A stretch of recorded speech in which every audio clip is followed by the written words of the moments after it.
Hello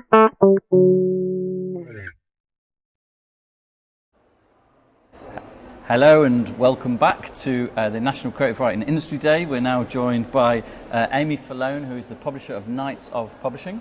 Welcome. Hey, thank you. Thanks for having me. Thank you for being here. So first of all, tell us about what you do, what your role is, and Knights of. Yep, I am co-founder at Knights of. Knights of is an inclusive children's publisher. We publish books for kids ages 5 to teen, and our main focus is inclusive kids books. And what does your average day look like? Average day, yeah, that's not a thing that really exists as an indie publisher. Every day is extremely different. So today I'm here with you. I've been on a train all morning answering emails.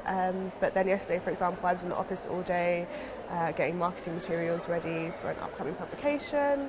I think being part of a small team and also running an independent publishing house from a bookshop, because I also own a bookshop in Brixton. No day is the same, but yeah, it's hands-on in every department. And tell us a little bit more about Knights of the team, and the different departments and people we work with you. If a writer is submitting a work to you, maybe through an agent, does it go to you first or does it go to an editor? How does it work? So, we are a little unique in that we accept unsolicited submissions as much as we do agent submissions. So the unsolicited submissions come directly to my phone as a chat service that we use. So you can direct live pitch to us. We ask you what the book is it fully written, and kind of give us 1 or 2 sentences on what it's about. And that comes direct to my phone, and that's 9 a.m. to 5 p.m. Monday through Friday. Wow. And then we also have an editorial director who deals with unsolicited submissions and also all of our agent submissions as well, and they all go to her, fortunately. But we all look at everything as well, so it's a team acquire, but it's headed up by our editorial director. Cool. What would be or what is your dream book? A dream book? I have been looking for a UK equivalent of Nicola Yoon's The Sun Is Also a Star, which is basically about a very science-led girl and a very heart-led boy, and he's like, I can convince you in less than 24 hours that we can fall in love, right? Because he tries to tell her that it's a science to falling in love. And I would just love a modern day version of that, set in like South London, if I could be biased. But yeah, I would love to see that with like a diverse range of characters as well.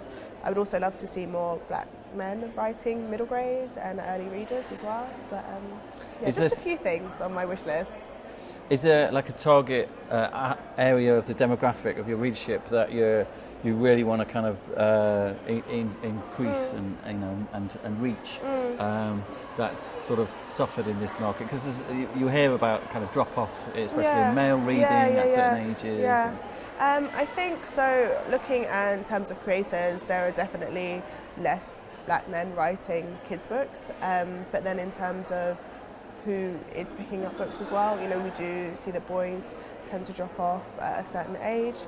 In terms of demographic of who we want to reach, the whole purpose of KO and Knights of is to make sure that all kids are represented through the books that we publish. So we're really trying to expand the definition of diversity as well across disability, ability, socioeconomic backgrounds, for example. So it's not just seen as a race agenda, it's across the breadth of what diversity truly means. Great stuff. And how do you work once you've got a book? How do you kind of market it? Do you work with libraries and schools, I imagine? How does that kind of play out? So in terms of like just the traditional press and stuff, we work with a great PR company who make sure that our book is getting all of the relevant reach and advertising that it needs to. But then we also do a lot of work with librarians and schools as well. So we try and make sure that our authors are in schools as well, just to get kids to recognise that being an author and being a writer is a career that they can get into. So I think we can sow those seeds really early on, especially for certain demographics who may not see themselves as writers. It's like, here is a whole author, and you too can become a writer as well. So yeah, we definitely work with schools as much as like traditional press. And do you expect your authors to kind of do loads and loads of marketing? Do you expect and publicity? Do you expect them to get out there and do events? Yeah, lots. I get what we're saying. We do the heavy lifting in terms of like making sure that the books are stocked at bookshops and making sure that they're getting the reviews that they need to.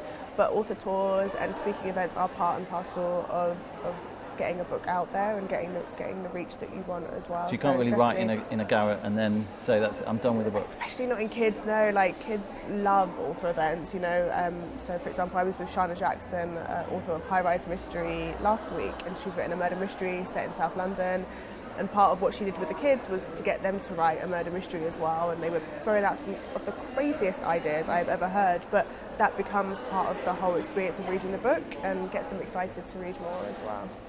Great. So, difficult question to ask, very broad, but when a manuscript or proposal lands on your desk, what are you looking for? What sort of things? I'm looking for story. I'm not looking for diversity's sake, which is something that we're increasingly seeing, is that people are like, oh, I know that this thing is being spoken about, so let me just throw in a character here or there. And that really comes across, you know, as inauthentic, and you can tell when you're reading somebody who's just throwing characters in or throwing in scenes which maybe they're not familiar with. So I'm looking for genuine writing, I'm looking for good story, I'm looking to be taken away, and I think why I fell in love with kids' books from when I was young was that feeling of escape that you get, and you can like really get into a world, and that's ultimately what I'm looking for in what we're acquiring as well.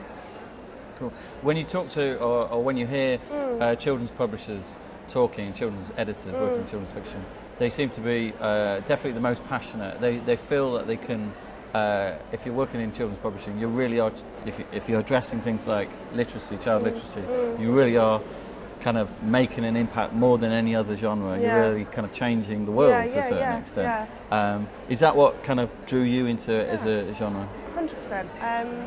I think I first fell in love with kids' books as a child, right? So I absolutely enjoyed reading.